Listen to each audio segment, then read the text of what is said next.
All right.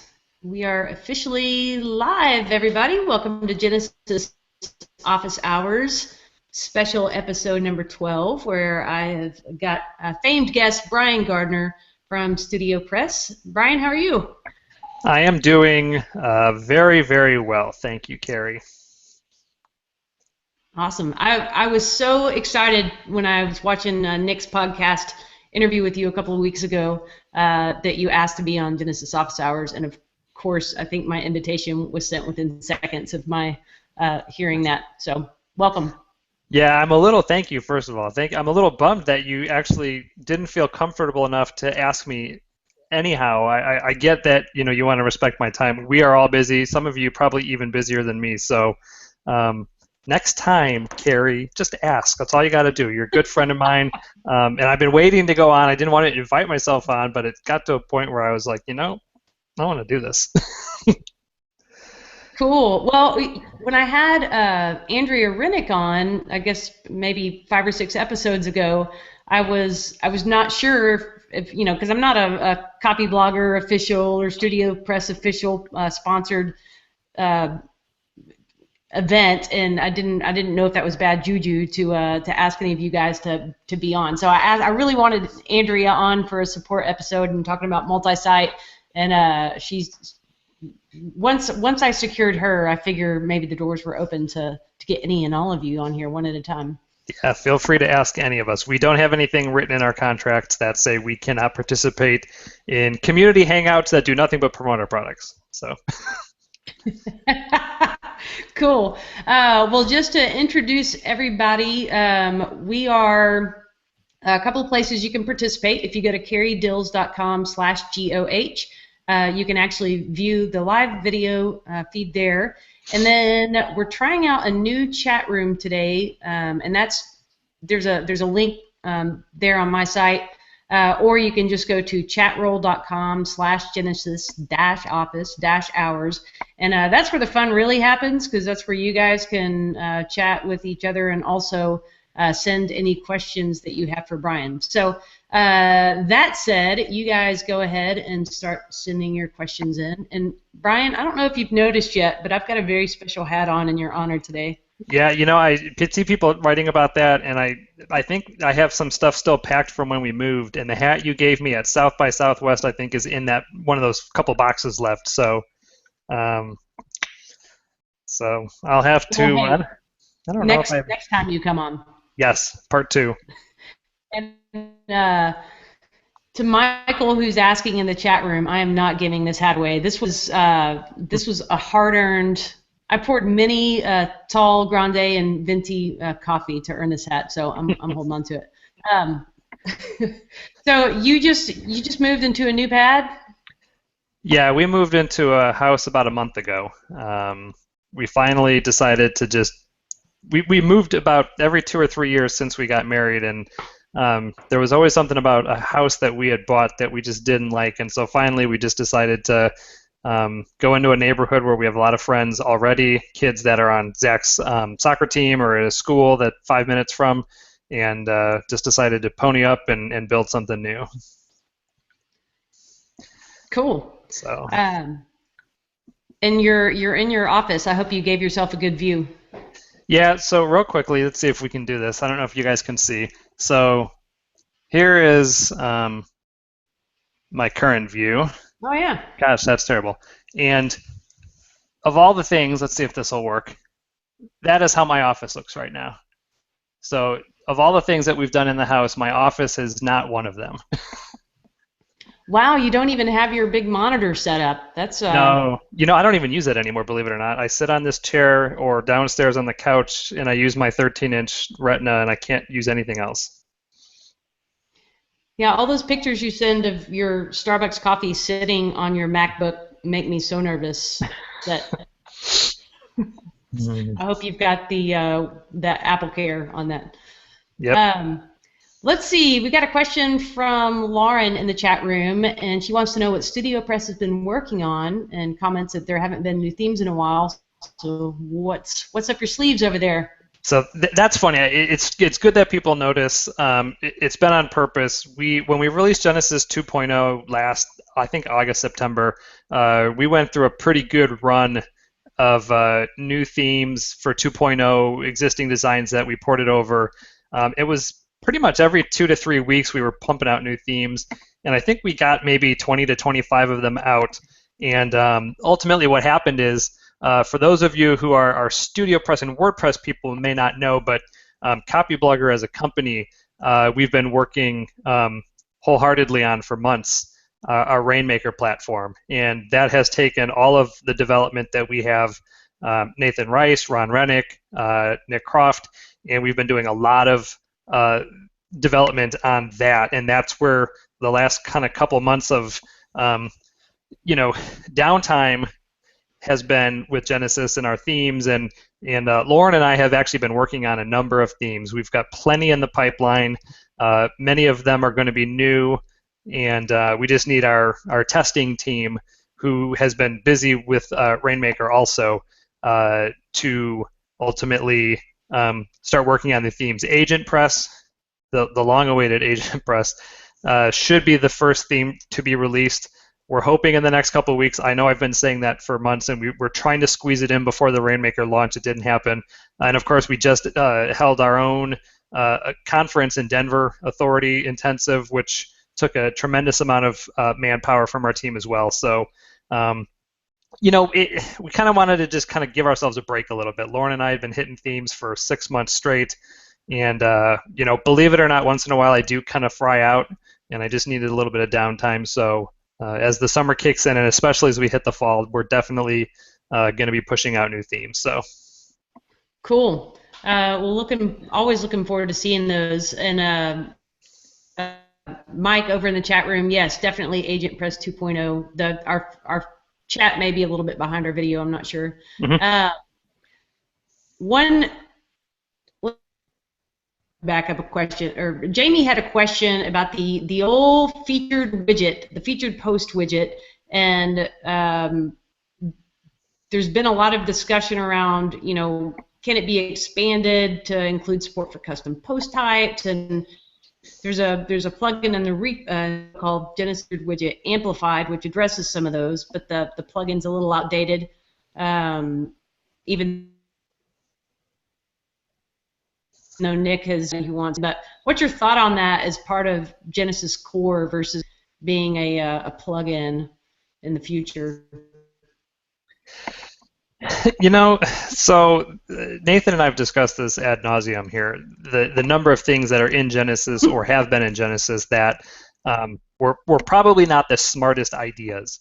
Those two widgets have their place, and at some point might follow suit as the latest tweets widget and the Genesis eNews extended widget, which are ultimately taken out of Genesis Core and made available by plugins. Number of reasons we do that is, one, it keeps the code bloat down within Genesis. Two, those types of things are more functional, and as we might require more frequent updates, and so it's the kind of thing that we may, and I'm not sure yet, we still have to talk about this, whether or not we're going to pull those out too. My guess is that they're being used in places on home pages for magazines and stuff like that, unlike some of the other widgets were more sidebar-ish type things. I don't know that we're going to pull them out of Genesis just because we would have a support nightmare by everybody who's using them. There may be some issues there, so we may do some communicating in advance, saying, hey, these are on their way out, or maybe pre-install a plugin and do some things like that. It's also a great opportunity for developers in the community to kind of fork that and make their own versions as well. So some of that stuff, I think the biggest, not frustration, but the biggest thing that we hear is, people want to add to Genesis. And we, from our standpoint, are trying to get leaner and take things out. And, AgentPress listings was another good example of something that clearly did not belong in Genesis, that should be kind of opted into by way of a plugin and widget, and to use the WordPress.org repository for updating and maintaining those versions and stuff like that. So those two widgets are probably kind of the last of the oops, we shouldn't have put this in there to begin with bunch. So So I don't have a real definitive answer for you, Jamie, but know that that's kind of where we're at. Cool, and that makes sense. I mean, that's kind of the direction that WordPress overall is going, is to remove uh, some of that extraneous functionality and extract it into plugins, so that if you don't need it, you don't have to use it. Right. Um, let's see. The burning question is that social share plugin. You were rocking that on your site, and there's some sightings in the wild.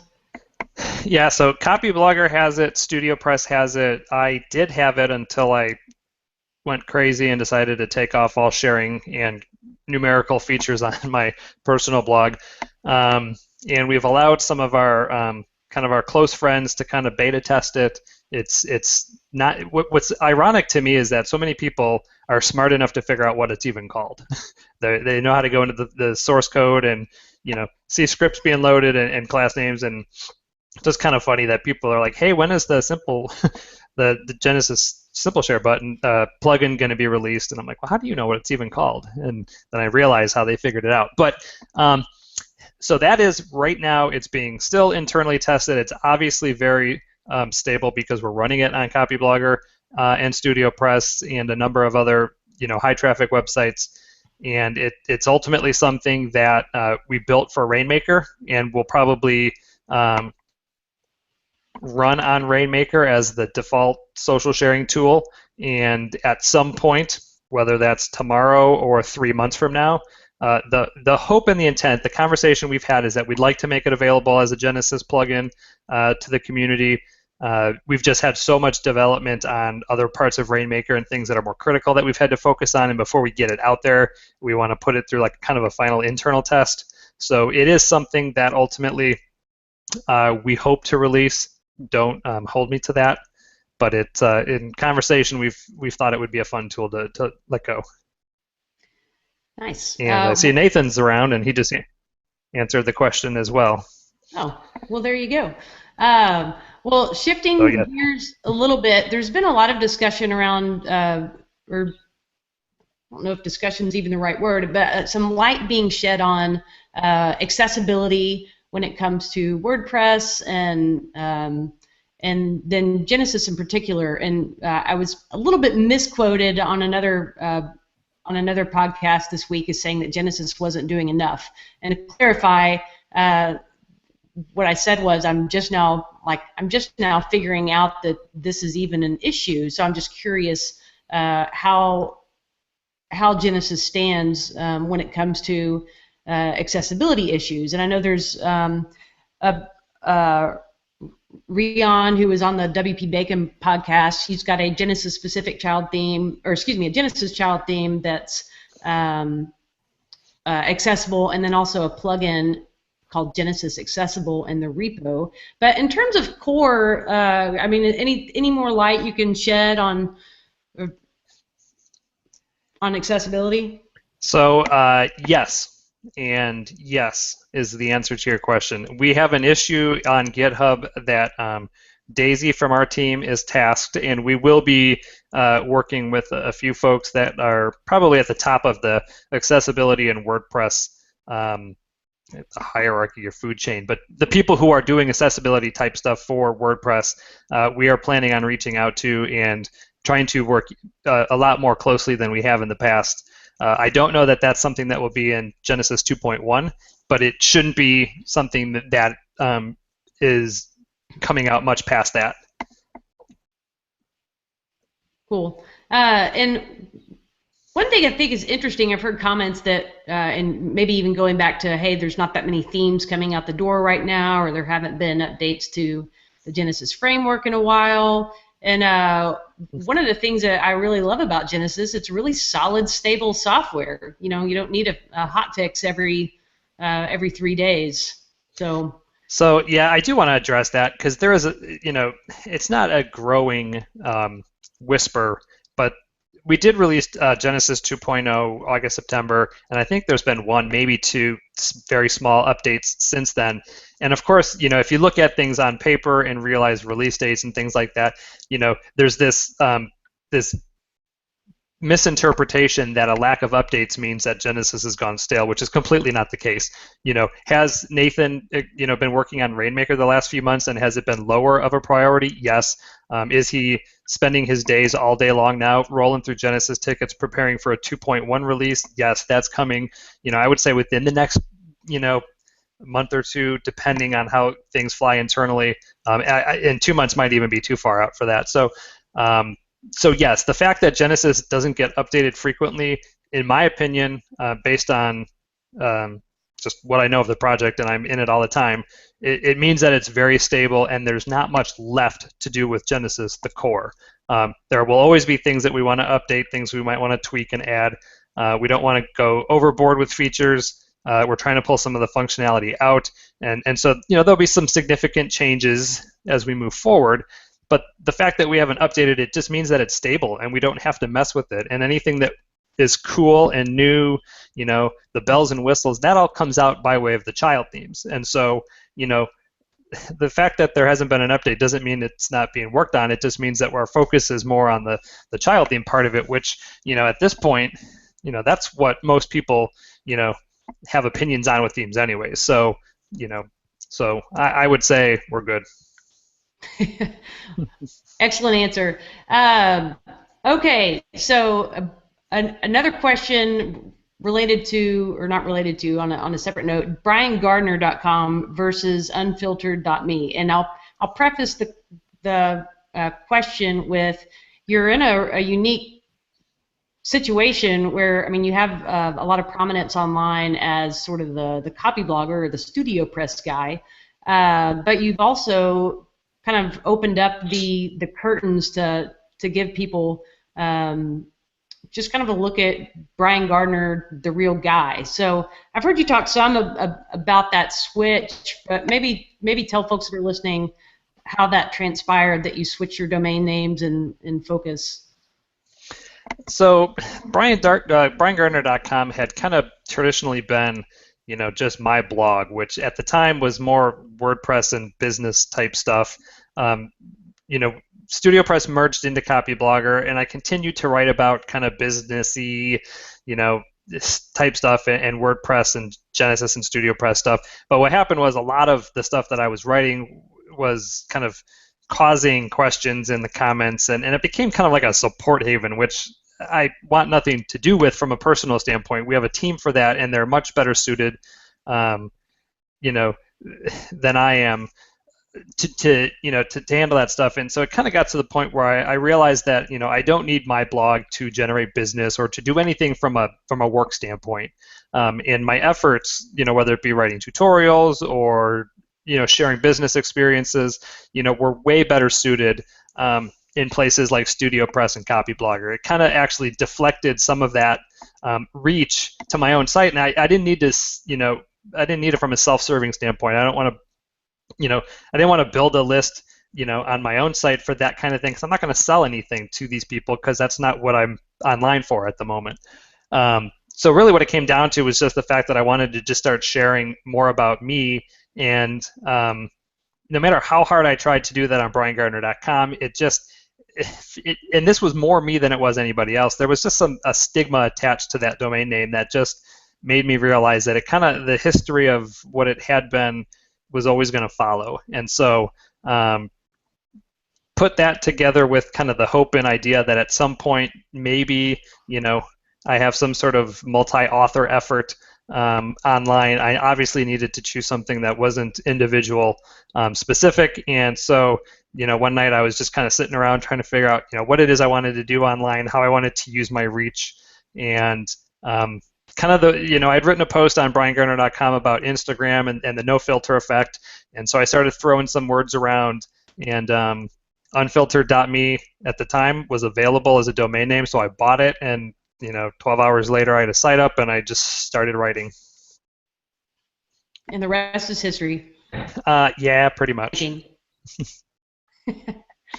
I wanted to talk a little bit, now that we've been hearing about Rainmaker and since the Authority Conference earlier this month, who would you define, and by the way, for you guys that are listening, there's you can go to newrainmaker.com and find out more about it. And wrote a great article on his blog, kind of with some behind-the-scenes screenshots and showing things off. But like, Brian, who is that product for? Like, can you describe the?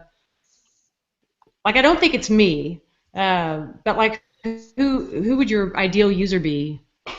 So new Rainmaker is new Rainmaker is a hosted platform where we've completely redesigned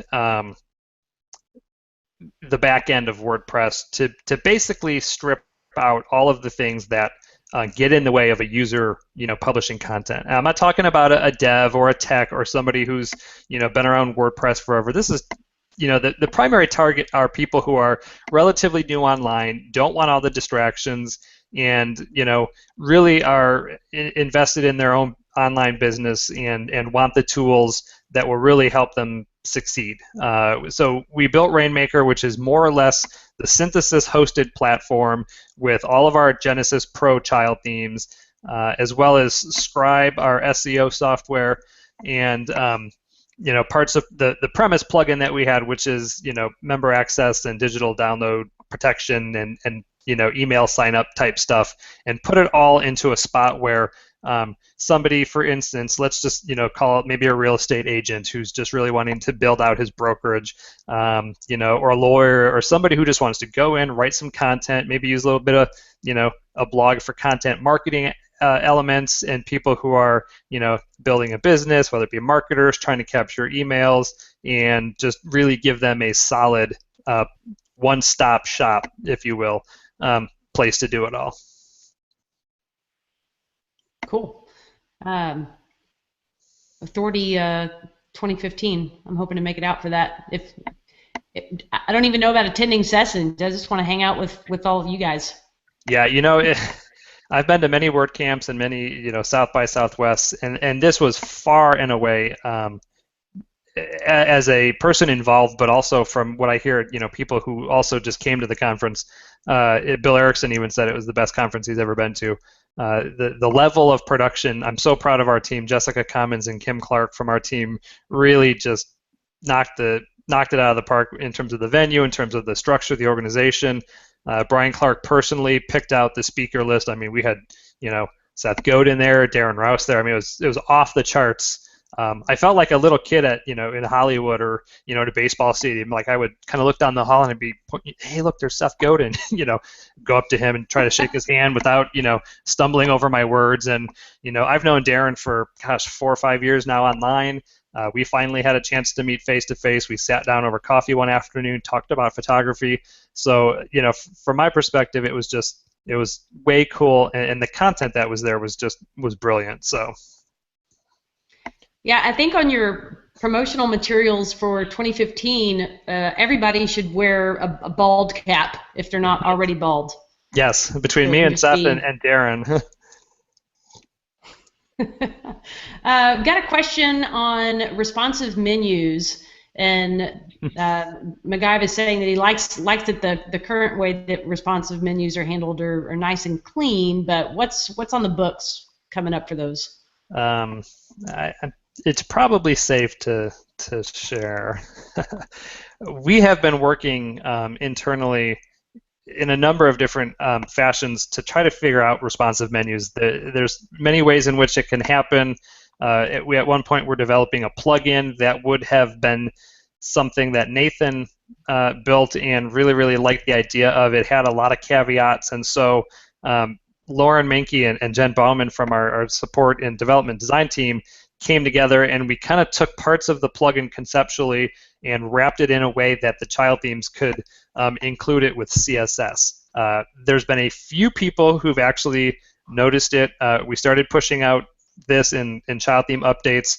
I will drop a link in the chat to one of our demos that has this. This is the 1140 demo. You can just basically pop your screen open, reduce it down, and you'll now see that we got the hamburger icon, and below that, instead of having links floated left and kind of ultimately causing off the screen stuff, you'll see there's now multi-level support and we are rolling through all of our themes to update this. It's not at the moment going to be a quote-unquote Genesis feature. Right now, as we have in the past with things like custom header and footer widgets, we are pushing it out by way of the child theme. And ultimately, when we can kind of get to a point where all the themes have it and we can get the code in the JavaScript file so that it will work no matter what theme it's being used on, we will probably kind of extract that into its own function in Genesis, pull out the necessary loading of files and all that stuff in the child theme, and just kind of do an add theme support Genesis mobile menu.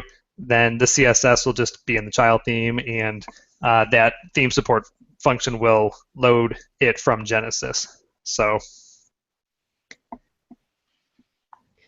Nice. Looking forward to that. And I still don't see that many, especially if you have a complex navigation. Like, there's not a lot of great examples that I've stumbled across of a way to elegantly display extensive menus in a responsive fashion.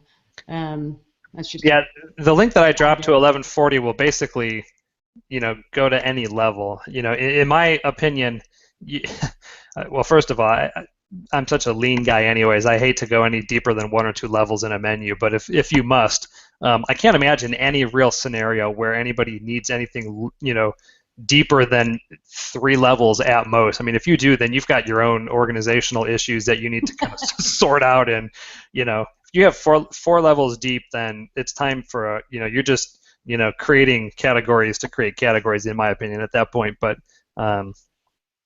this method that we're using will at least support it and make it not fly off the screen and lose the ability to get to that level anymore. So.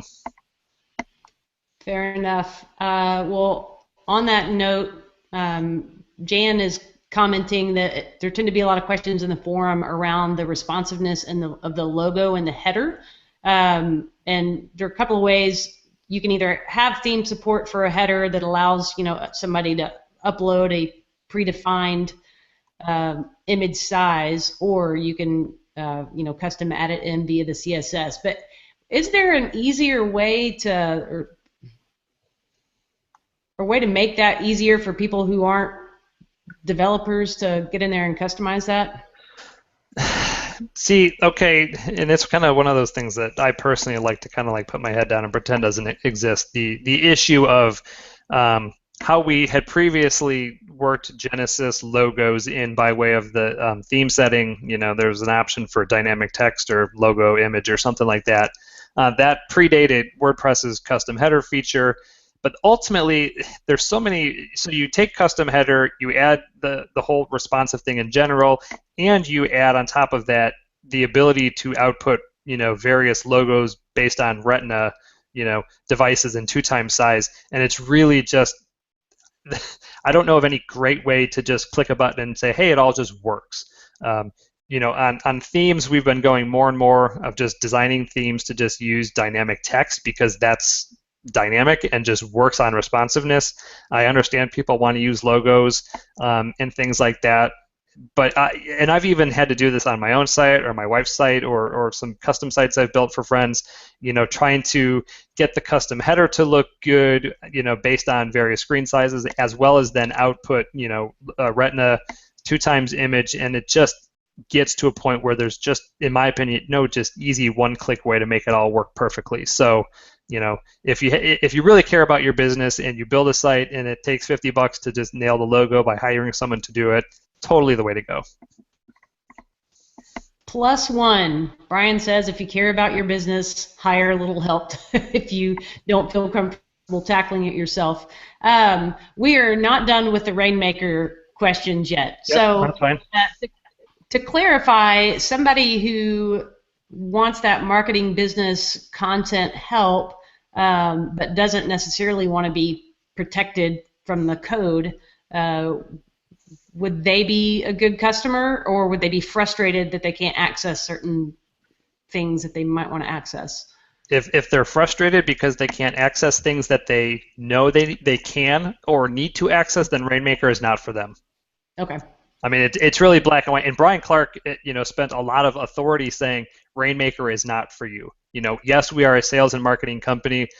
We definitely don't want to serve Rainmaker to people who actually know what they're doing, because if they know what they're doing, chances are they're capable of, getting hosting at Synthesis and going through FTP and doing their own stuff. We do make things of, you can load one of our themes and change some stuff with custom CSS, and anything that would require a function can be done by way of, the Genesis simple hooks and simple edits and those types of plugins.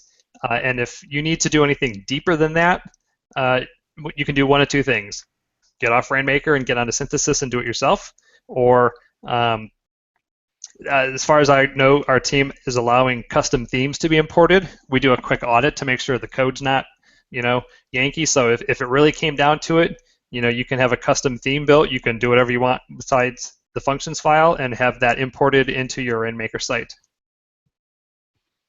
Okay, so let's say that you were using Rainmaker and you used it for a year, 2 years, whatnot, and then decided, I'm ready to jump over into a more traditional, Genesis framework child theme scenario. Would it be a fairly painless process to make that transition, or? It would be, but I don't know why you would want to. First of all, you're probably getting a pretty good monthly deal with all of our tools put together. Second of all, to go to your own hosted solution would just cost you more, and then you'd have to handle all the pieces. And like I said, you have the ability to import a custom theme. You can change things, PHP type stuff, through simple hooks and edits and custom CSS. So I don't even know if there's a scenario that I can kind of envision that would cause someone to say, okay, now I know what I'm doing. I'm going to completely go off of this platform, which obviously helped me succeed because now I'm at a point where I'm taking the next step. Why there would be that need to kind of jump off of it, to be honest with you. Okay, fair enough. And then we have Stephanie commenting in relationship to the Authority Conference that how great it would be to have a Genesis camp or a Genesis specific conference, either for users or developers or I don't know, anything like that on the potential books. In the potential books, yes, it's kind of in that file with all kinds of awesome ideas I have for things. Now that we have Authority, the conference, out of our way, as it's actually our second conference that we've put on as a company. The first was AgentPress Live last year, I think, early last year. I would love to do a Genesis one. I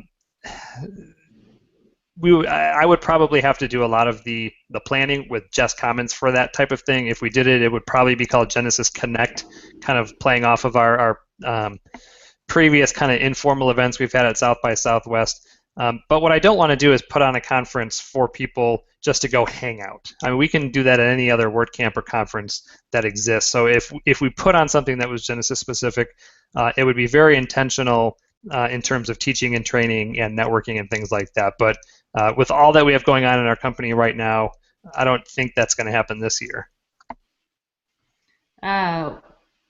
Somebody asked the question earlier, are you guys hiring? We are continually growing and always in need of people. And traditionally that has come by way of us recruiting people within our community that we already have trust built with, and basically they've been homebred, for lack of a better term. So we are not accepting applications per se, but we are always hiring. Cool. And I would just add a note on that if you had any interest in ever working with StudioPress, and I don't know about Copyblogger, but one way to get on the radar is to be engaged in the community. Go try your hand at the support forums and answering some questions. Would that be fair?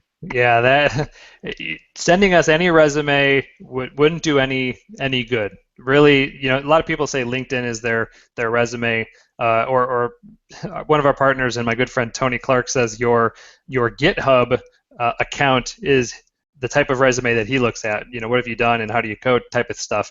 And so what you said is completely spot on. That it's kind of almost like I wouldn't use the word CIA. We already know who the potential people would be, the potential applicants, because like you said, they've been in the community, they're on the hashtag, they're helping people out. Those are the people who we exclusively, not exclusively, bad choice of words. Those are the people who typically are the ones that come into our company, are the ones who've been at our conferences. We all know personally, that have a good reputation, that we've worked with as contractors and things like that. So coming out of MIT and holding up a sign that says I've got a degree in this doesn't mean anything in terms of kind of how we typically hire within. So Indeed. Question from Michelle. Any thoughts on going the iThemes route and doing any bundled plugins for security, backups, that kind of stuff, or is that completely outside of the gate? It's completely outside of the gate, ... for now. I mean, nothing is ever completely off limits, but it's not anything we're actively working on. There's a lot of, great options right now, so, kind of why bother type of thing. So, plus we've got so many things that we want to do with Rainmaker right now that, and that's kind of the stuff that, the backup type thing or the security stuff that's kind of already pre-built into Rainmaker anyways. It's not a, marketable product individually per se, but, it goes without saying that kind of stuff happens behind the scenes. Gotcha. We're at 79 people. Let's just recruit 2 or 3 more people so we can break a record.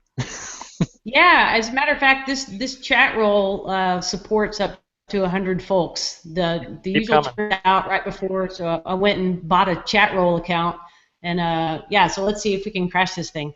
Cool. And a little commercial break, a little over the halfway mark, but I always try to get up show notes after the fact, maybe within a couple of days, over at carriedills.com. So if you missed the show, you can always watch a replay.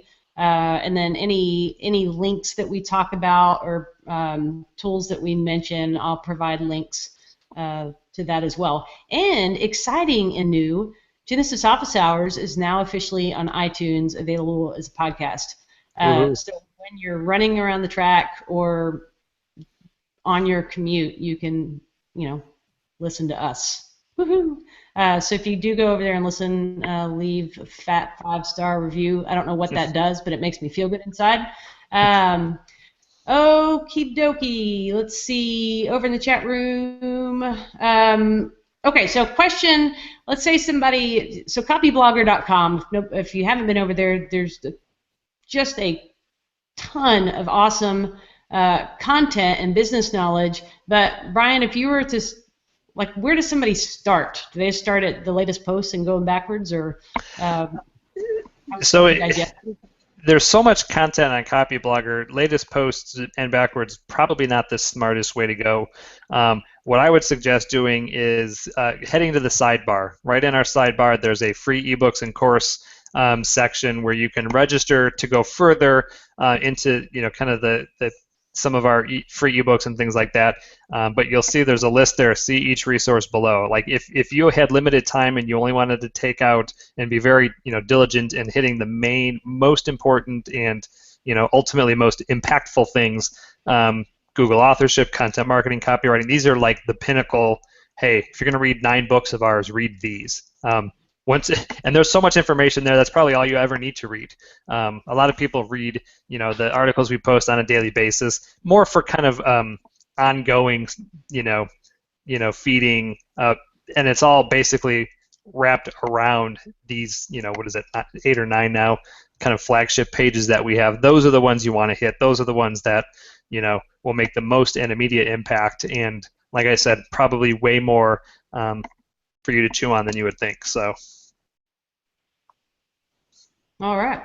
The backcountry theme, looking back into the past a little bit, will that ever be updated for HTML5? It's possible. It's not a super popular theme, although the design came from Orman Clark, who's a brilliant designer. But it's just never one of those ones that caught on. There's probably 10 to 15 themes that we are still selling that are pre-Genesis 2.0 that will probably just, as we come out with new themes, just ultimately get retired and put into the, can only access by way of Pro Plus type thing. I doubt that one ever gets HTML5'd. But again, nothing is ever set in stone. You never know. Would in that kind of case where you're quote unquote retiring themes or make a decision not to update them, would they ever become available on GitHub if somebody wanted to make a community HTML5 version? Or that is for someone else to decide, not us, based on the licensing. They can do whatever they want. It's not anything that we would probably do. So, but again, that's the beauty of open source. So, all right. And I had a question for you. Wanted to hear your thoughts on when Genesis started incorporating, or your style sheet has gone through many evolutions, and it just gets prettier and prettier, and the nerd in me just loves the organization and the hierarchy and the style sheets. But at some point, maybe, I don't know, a year or so ago, you started including REM support for margins and paddings and font sizes, and then here recently there's been a move away from that, or a reversal. Can you talk a little bit about why? So yeah, so REMs were kind of like a thing that I thought we could utilize more than we ultimately did. It's a global way of resizing things throughout the style sheet. In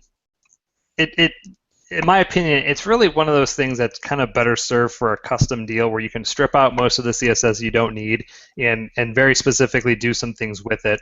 Ultimately we put them in there. We got people used to them. That was 100% my fault. And as we were building themes, we didn't use the ability to globally change things the way that I had planned. And at that point, I'm like, well, there's so much CSS in there because everything's basically 2 lines, and I'm like, things can just get handled better within media queries, and ultimately just decided it was just not worth it to do anything with it. And instead of leaving it in there, we just took it out. Cool. Yeah, if you don't need it, get rid of it.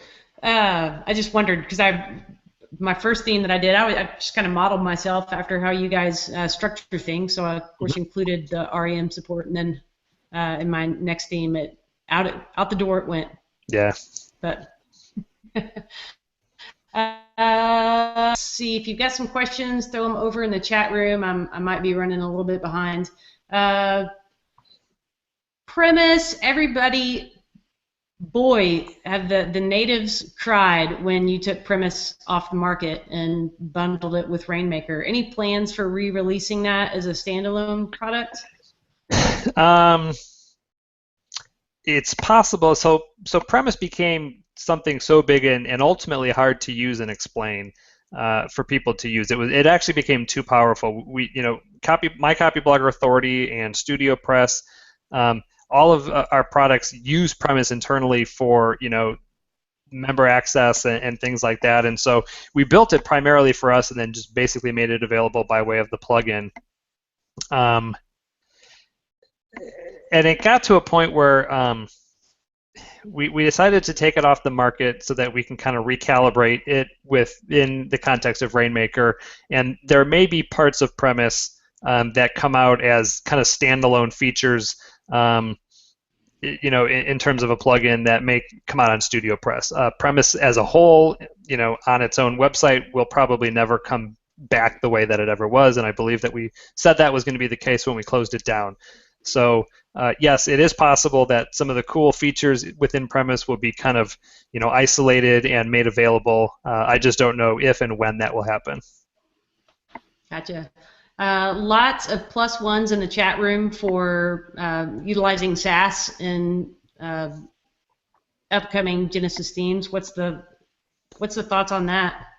So much like a lot of what Genesis kind of is and what certain people want to become, 1% of our users are hardcore devs and want Sass and things like that are ultimately not ideal to put out in a a DIY environment. Genesis is and forever will be, kind of aimed at the DIY person. do we make it accessible to be extended, with the way Nathan brilliantly built it? Yes. If you're a developer and you know what you're doing, you can do SaaS, but we don't have any interest in going out and trying to teach a bunch of DIYers what SaaS is and how to, pre-do everything, and stuff like that. And so, it's just one of those things that if somebody else wants to come up with a SaaS version, go for it. We'll happily share it, and the 30 people on the internet that actually know how to use it, and I say that tongue in cheek, but then you guys can create your own little community and everyone can do it, and we don't spend a lot of our dev time, nor kind of we've had a lot of decisions lately that we've had to make based on who our real audience is versus what would be quote unquote cool. Yeah, that makes sense. And I suppose if there's a lot of questions in the forums about how to upload a responsive header that maybe the DIY crowd is not quite ready to tackle SaaS. But yeah, exactly. You can do it if you want to. Let's see. We had another question on maybe a maintenance mode plugin, but I think probably it sounds like the standard answer is, or excuse me, in maintenance mode going into Genesis Core, but I think the answer is that really belongs in a plugin. Yeah, it does, and one not probably built by us either, so.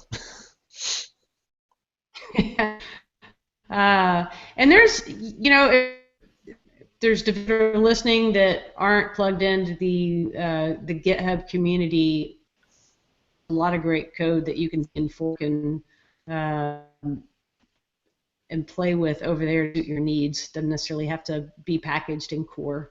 I like what I'm going to interrupt you because I think that's Jamie that says this is like when the PTA mom says that's a great idea. Do you want to head up that committee?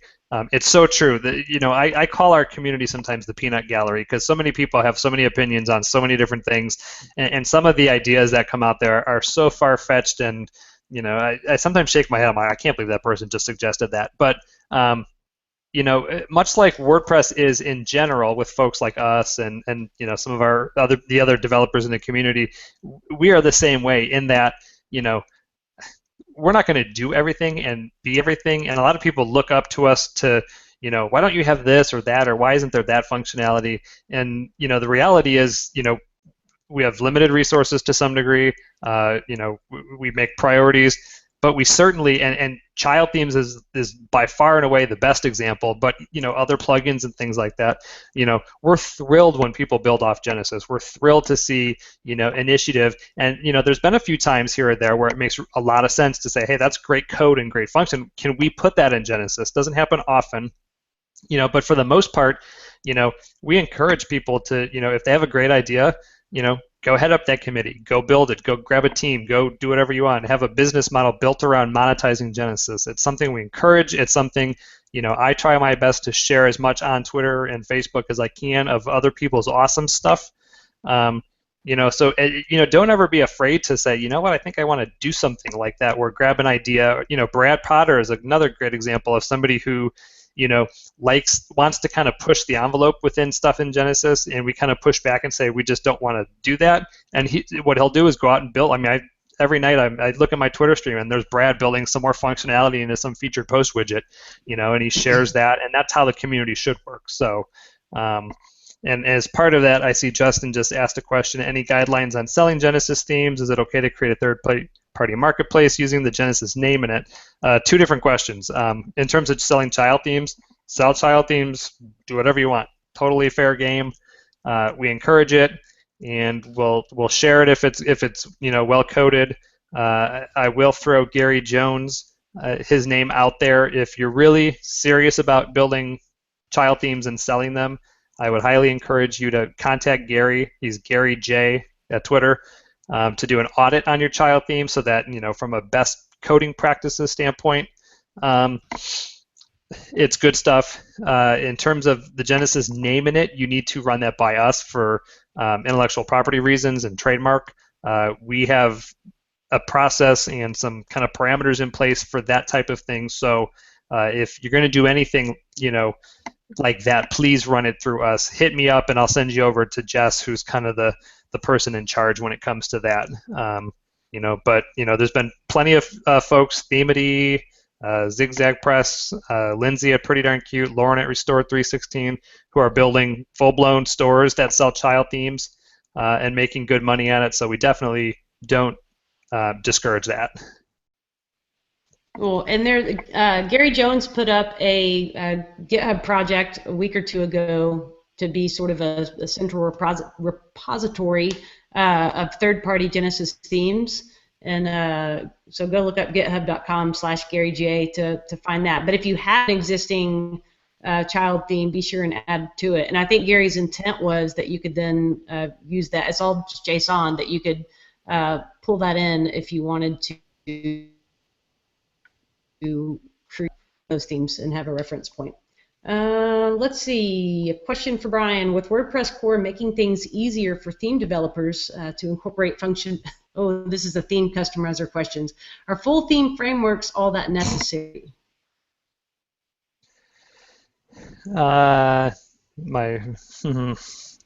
Who is this up themes guy? Troll, probably a troll. Yeah, I'm surprised he's not asking me about fantasy baseball, which we're together on. The WordPress core things making it easier to. Yes, absolutely. Nathan's going to answer that one on the next episode of Genesis Office Hours. There you go. And I mean, theme customizer, that's kind of an irrelevant question to the underlying framework, because I mean, every theme has to start somewhere, and really what the Genesis framework does is give you a great launch pad. So, other people might prefer underscores or some other starting point, but you need all that stuff anyway, or all the templates, you need that stuff anyway, so I don't think that makes a framework at all irrelevant. So Jan wants to know the vision for Genesis. You say in 10 years. That's a long time from now. How about 5 years? Or 10 years? Let's go with like 1 or 2. I mean, in software, 1 or 2 years is, HTML6, or who knows what, things will look like. We'll be driving in the sky and... Yeah, in 10 years, I'm going to look at my screen and say Genesis and a child theme will be made.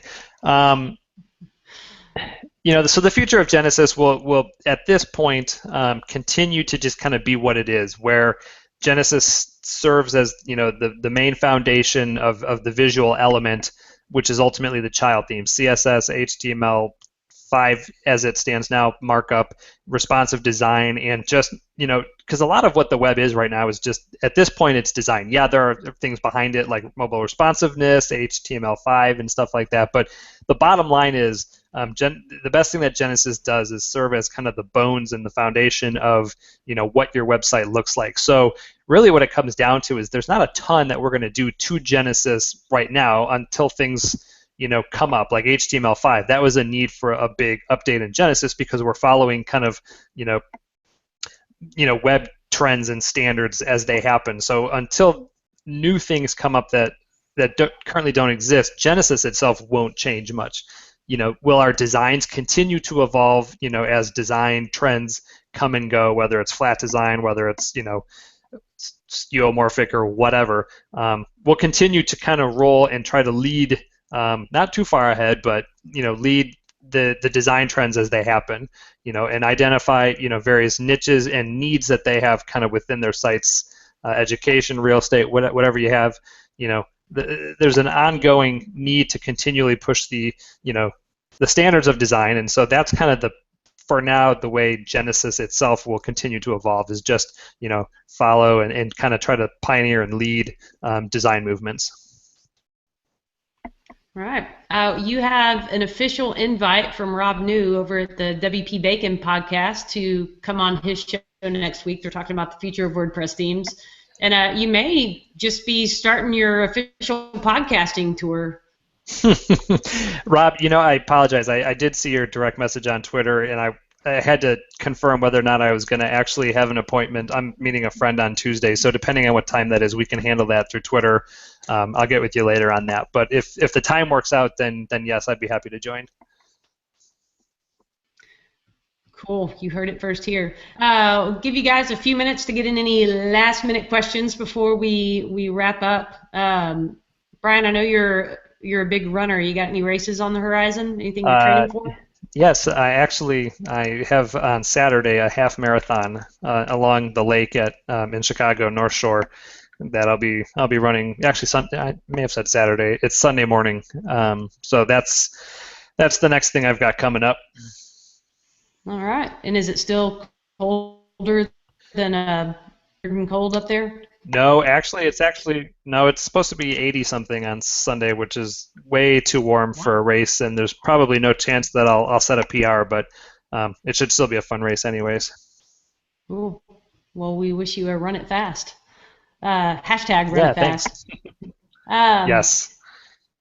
let's see if I missed a question. Apparently, this chat room doesn't let you scroll back very far into the history. So um, let's see. Aaron has a question. Sneak peek a while back of a child theme with a Pinterest-like layout or masonry, I guess would be the technical term. Any plans of releasing that? Anything like that on horizon? I have a love-hate relationship with masonry, and the probably 3 times I've come out with different styled versions of a Pinterest style layout. I don't know. There's nothing on the immediate future. I've pulled back what I was working on. It's kind of one of those things where I'm like, I also want to just let that kind of be a community thing that they can own, coming up with masonry style things. The reality of it, to be honest with you, the reality of it is it's such a limited use, even though I think they like the idea more than it is practical for most people. And so I don't even know how well it would sell. Not to discredit what Lindsay just came out with yesterday on her site, brilliantly designed. Her following her niche, I think that theme will sell well. But from a general kind of more, non-specific standpoint, I just don't know how ideal that is for us to put on StudioPress. The support and responsive pieces to it might get a little bit sticky. But then again, I switch 180 on myself all the time, and by tomorrow I may actually have something developed. So it's not in the next 5 themes that'll be released. Let's put it that way. But that's not to say that it won't ever happen. All right. So it's not on the 1 month plan. It may be in the 10-year plan. Stay tuned. Something, yeah, there you go. Somewhere in between. So a question on the grid loop and column layouts. So Genesis comes with a built-in, or I don't know if it's still around, the grid loop, or I guess it's been deprecated. And then Bill Erickson came out was sort of his better, easier grid loop. So grid loop versus using columns or nth of type. What's the trend there? It kind of depends on what you're doing. The grid loop, in all honesty, was just basically our way of replicating the way Thesis had laid out the homepage, what Chris did over there, and because we had so many people that were asking about it, so we kind of came up with the ability to do that. I don't think Nathan or I or any of the other developers really love the grid loop, and it's something that we've been using less and less on themes. I think there's maybe a handful of themes that actually use it right now. As kind of the homepage layout. I've become, as CS3 has come out, more of an nth of type of person.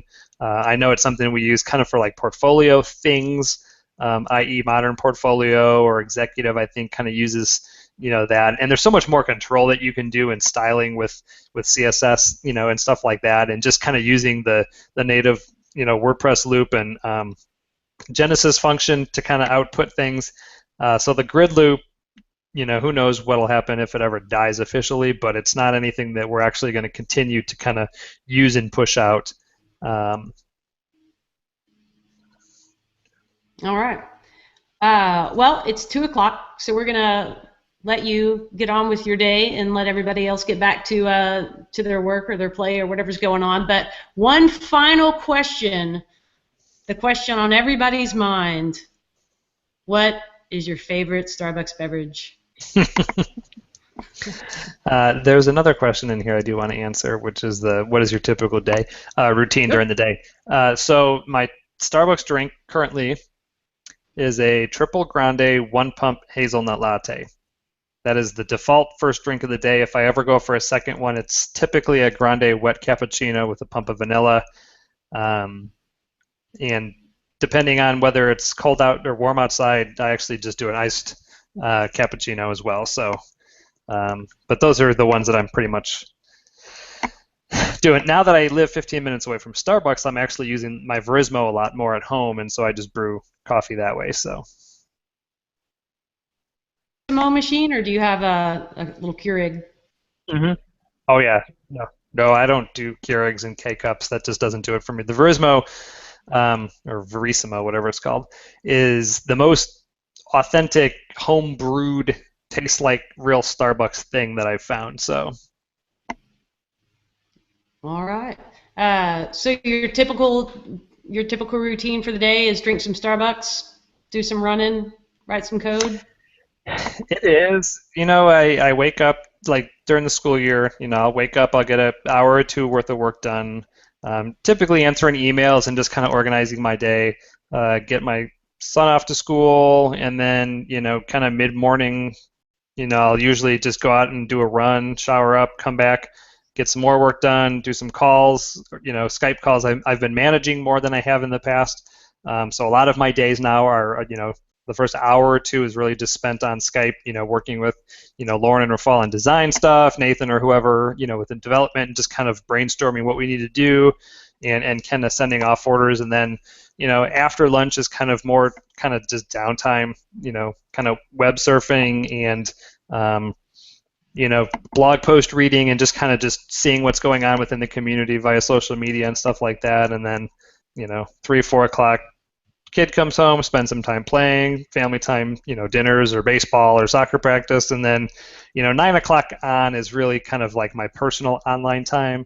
My son's usually at school or in bed, my wife's asleep, and that's when I do kind of my creative stuff, whether it's writing on Unfiltered or child themed stuff. I'll just sit down, I'll put on some music, I'll typically tune out of social media and kind of just, start my creative stuff. So. Awesome. Yeah, that's an important time to protect. Um, all right. Well, on that note, we will wrap it up. And Brian, I appreciate your time and coming on and answering everybody's questions, and all you guys over in the chat room. We did officially hit 80 there, so woohoo! Genesis Office Hours record. So we will see you next week. And by you, I mean you guys in the chat room. And Brian, we will maybe see you on WP Bacon. We'll wait and see what your schedule looks like. Yep. But thanks again for coming on. And yeah, you bet. we'll chat soon. Sounds good. See you guys. Bye.